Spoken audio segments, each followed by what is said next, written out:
सवाल पूछा, 90 सेक्रेटरी हैं, ये जो हिंदुस्तान की सरकार को चलाते हैं, जो बजट को चलाते हैं, इनमें से ओबीसी कितने हैं? नरेंद्र मोदी जी प्रधानमंत्री हैं, ओबीसी के लिए काम करते हैं। मैंने ये सवाल पूछा, मैं आपको जवाब देना चाहता हूं। हिंदुस्तान के सेक्रेटरीज 90 में से सिर्फ 3 ओबीसी से हैं।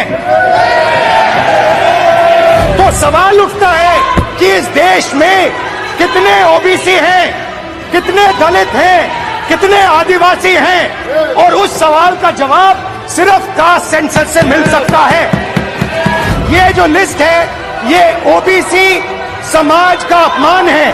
90 लोग हिंदुस्तान के सेक्रेटरी हैं, उनमें से 3 लोग ओबीसी समाज के हैं, 5% बजट को कंट्रोल करते हैं।